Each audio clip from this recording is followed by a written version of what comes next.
Our victory must be utterly complete to outweigh all our past mistakes. With this resolution in mind, Demiurge scanned the room, and don't forget that the ones who brainwashed Sholtia might be out there waiting for an opening. Everyone, take care not to stray from your posts without permission. If any of the guardians, myself included, question you, raise both hands or the corresponding body parts, and don't do anything suspicious. If you do, we'll kill you to be safe. Any questions? I asked one before, but do you mind another? Demiurge smiled kindly at Mare and gestured for him to go ahead.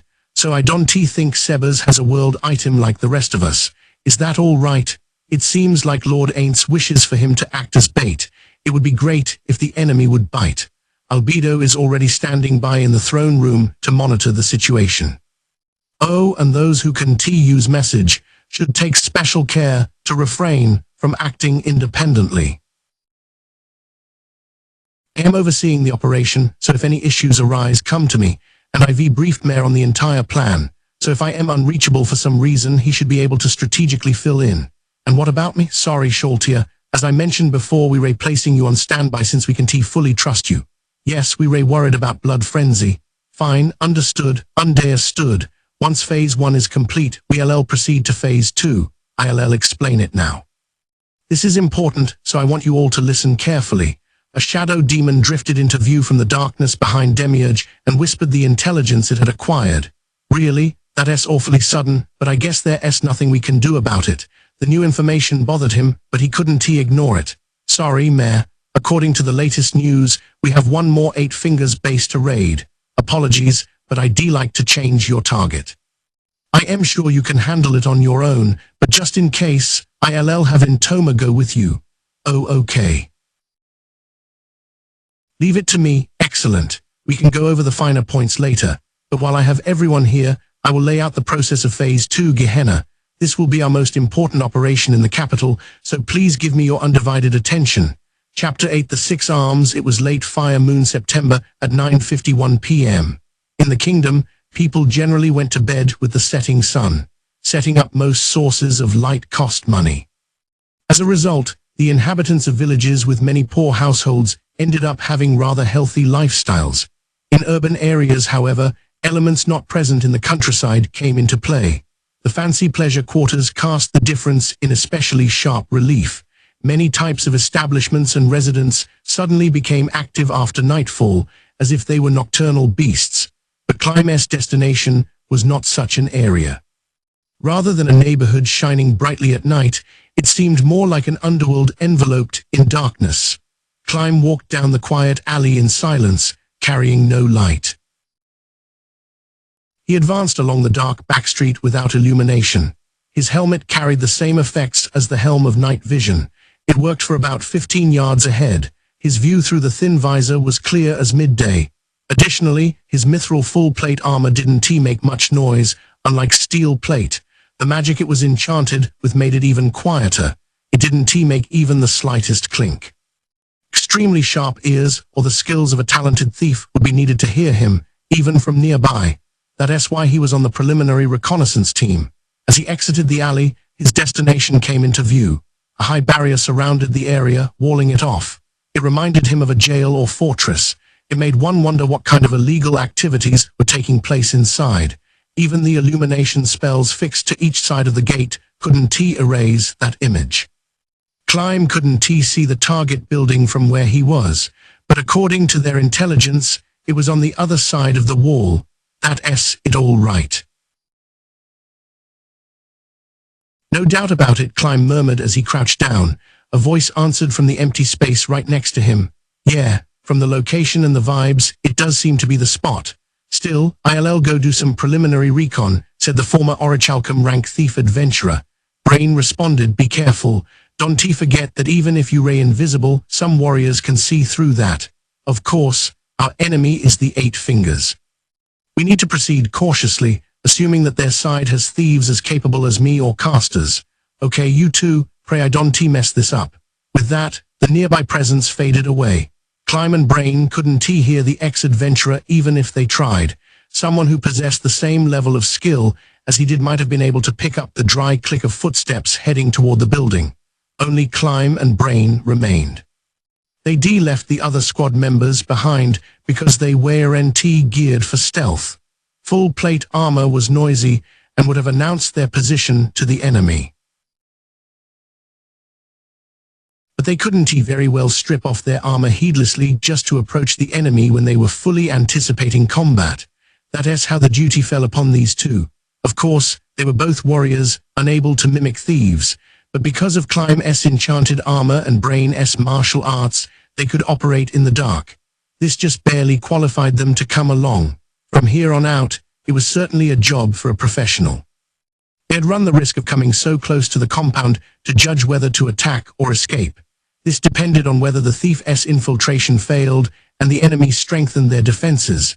Simply keeping watch from their position was enough to fulfill their roles. Still, as time passed while they waited, they grew more and more uneasy. This was precisely because the pair hadn't gone in themselves. Their imaginations conjured up all the worst-case scenarios. "I wonder if he's okay," Climb said before he realized it. Brain responded softly, "I don't know, but all we can do is believe in him, right? Trust in the power of a former Orichalcum adventurer, I suppose. He is a veteran." After waiting some time, Brain suddenly reached for the katana on his hip. Climb responded by putting his hand on his own sword. Then a panicked masculine voice sounded from nearby. Wait, it's me, I am back." It was their companion who left on reconnaissance. "Yeah, I figured, since you got this close without doing anything. So you wanted to check if I could really detect you with my martial arts." "Yeah, my bad, you got me. I am sorry, it was stupid to try to test Brain Unglaus himself."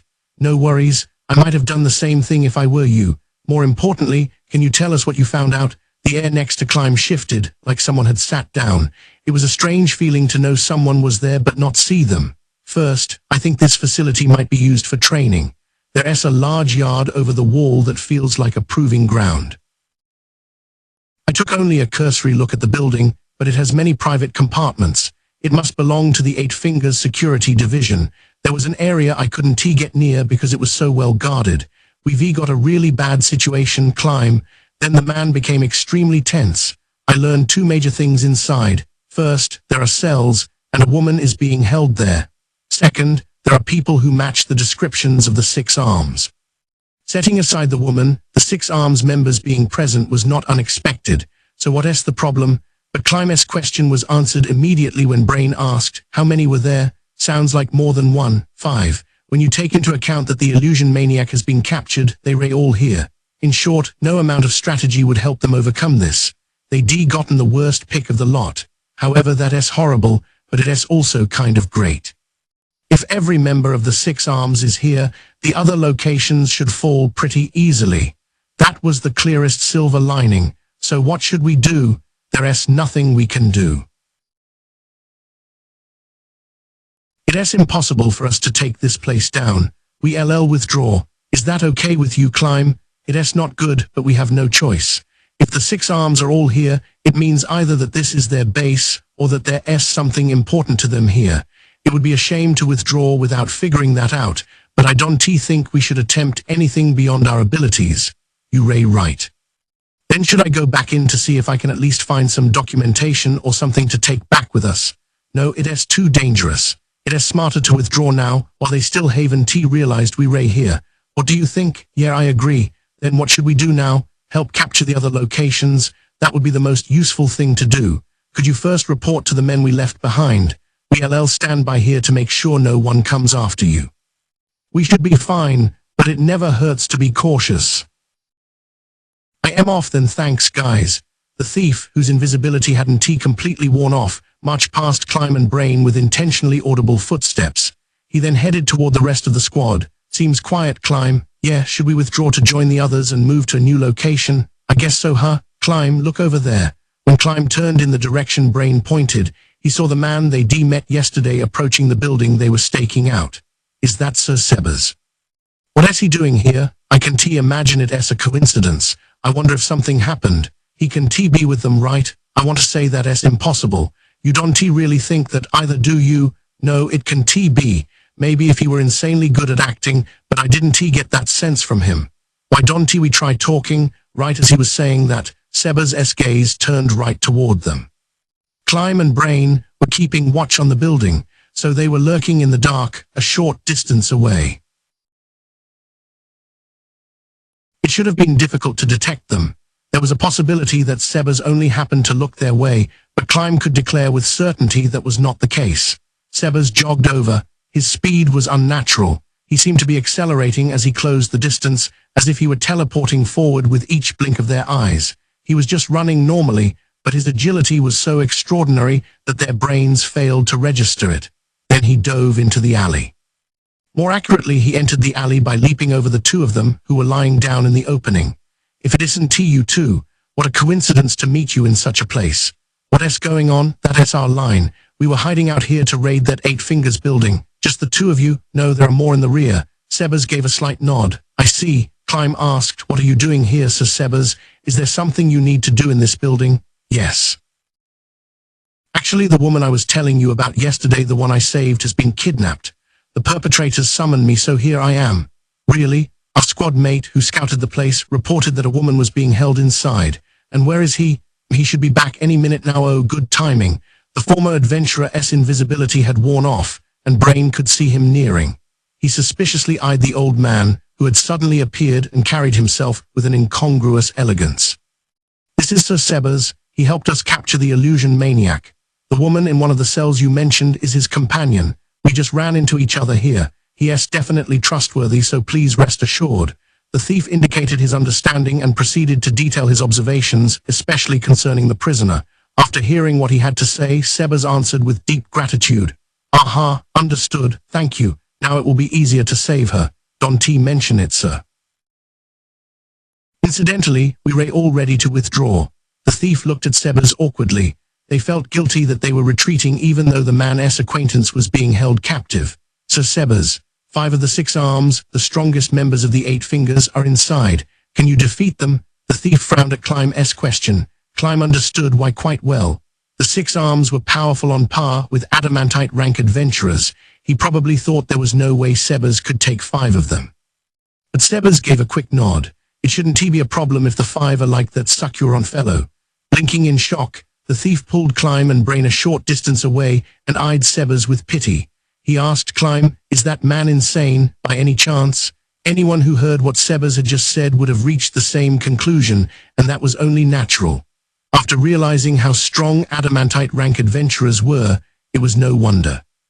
But Climb, who knew a thing or two about how strong Sebas was aware that it wasn't just talk. No, that's just how strong he is. The thief stared at Climb as if the young warrior was crazy. Brain thinks the same thing. What? Brain Unglaus? Brain smiled thinly and nodded. Yeah, he is so strong that even if Decisive and I both attacked him at the same time, we wouldn't win. That's well, if it is true, that's amazing. The thief looked at Sebas with a complicated expression he was unwilling to believe, but having heard all that, he had no choice. If Sir Sebas worked with us, then maybe do you mind telling him about the 6 arms? The thief agreed, and Sebas listened quietly with his gentlemanly air. He appeared perturbed only once, at the mention of one of the 6 arms nicknames. Undead King Davanok, that's a ridiculous name for such a fool. The exchange of information ended with little event, besides that one murmured remark. Then Climb asked Sir Sebas, do you think you could help us? Of course, I am here to save Tsuya either way. I'll fight the 6 arms. Then while you attack from the front and draw their attention, we'll sneak in from the back and rescue Tsuya, though we could never stand in for you. Yes, it would be great if you could bring her out while the enemy is distracted, as it would avoid the dangers of a hostage situation or her being taken away via an alternate escape route. Understood. We'll be sure to get Tsuya out safely. So who should go? I realize it'd be foolish to take everyone as we originally planned, but since we're going to be sneaking about the place, ideally it should be the people who make as little noise as possible when moving. They also need to be able to fight, since we have to beat a straight path out of there once we rescue the hostage. That means the thief looked at Climb and Brain. If we had unlimited access to invisibility, I might have a different idea, but as it is, the 3 of us will probably be best. Me too. The armor of the other warriors with us is too loud, they can skulk around. Got it. Then the 3 of us will infiltrate. If our casters could use spells silently, then maybe there'd be another way, but I think we can probably get 3 people's worth of invisibility. Invisibility? Climb spoke up, sounding anxious. My helmet has a power I can activate once a day that can detect the invisible, just like a spell, so I'll be fine, but what about you guys? It would be a huge problem if we lost one another. I am fine, said Brain. I have a magic item imbued with a detection spell. I can only use it once, but that should be good enough. I can do anything like that, but it'd be hard for me to miss your footsteps. Then I think we've come to an understanding regarding the infiltration party. So Sir Sebas, we'll go in first. Please leave a little time before attacking.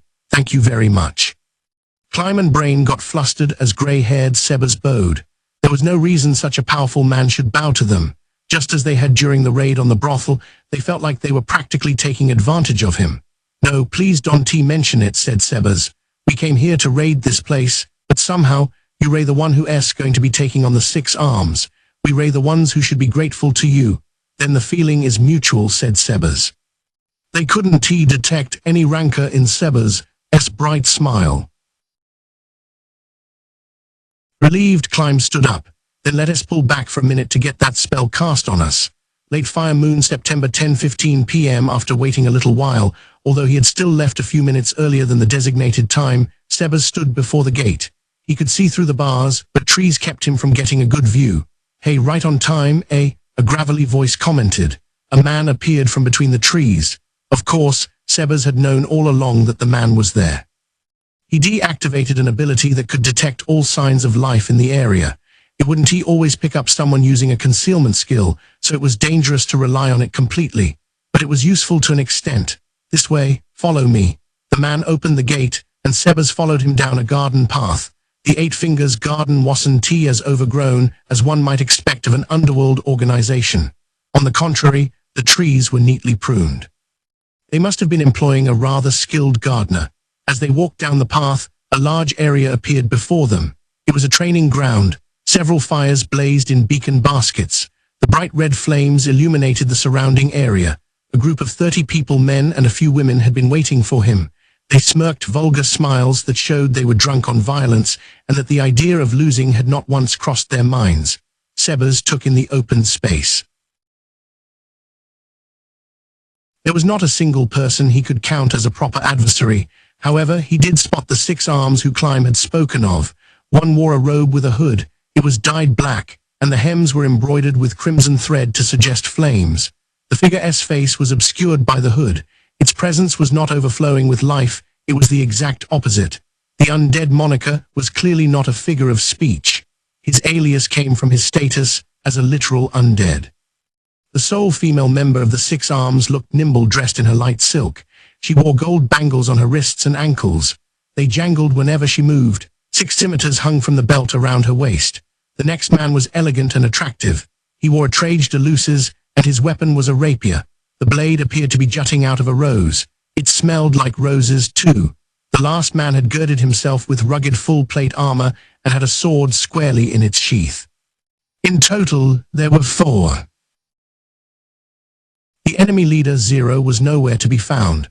Was he waiting somewhere to make his entrance? Those 4 stepped forward while the others moved to surround Sebas. We heard you, Ray, pretty strong, old man. We heard you could send us flying with 1 punch. Our position in the 8 Fingers is based on our strength, so it's a bit of an issue if we lose. That idiot should have known that. Kokoda's division may be down on its luck, but it was still a big mistake to lose in front of him. So we have a question for you. Sucurant insists Brain Unglaus beat him, but is he really just refusing to acknowledge the fact that he lost to you? Well, I didn't fight him directly, Sebas replied. I met him at the mansion once, and the only other time I saw him he was on the floor. I see. Then I guess he was defeated, and there's nothing we can do about it. With Brain Unglaus as his opponent, I guess he had no chance. If he got stronger since that fight, and is still on par with Gaze of Stronov, yeah, defeat would be unavoidable. Still, that doesn't mean you, Ray, forgiven. We will take care of Unglaus and Princess Goldilocks later. We will kill you first, old man. You started all this. We're going to break and murder you. If we don't, we'll be in a tight spot. Look over there. Sebas pointed to the third floor of the building to indicate he understood. A bunch of different VIPs are gathered there. They came to watch us present you a painful death. Is Zero up there too? He asked. Well, yeah. One of them smirked at him as if he was an imbecile. Sebas thrust a finger at the man. Then he lowered his hand, ignoring their suspicious looks. They seemed to ask, what is he gonna do? What was that about? Trying to start a fight? Never mind. And where is the woman? The woman, who do you mean? Another condescending smirk. Sebas answered calmly. Suya, the woman you kidnapped from my house. What if I said she was dead? Are you people that kind? Ha ha ha, good one. No, we Ray not.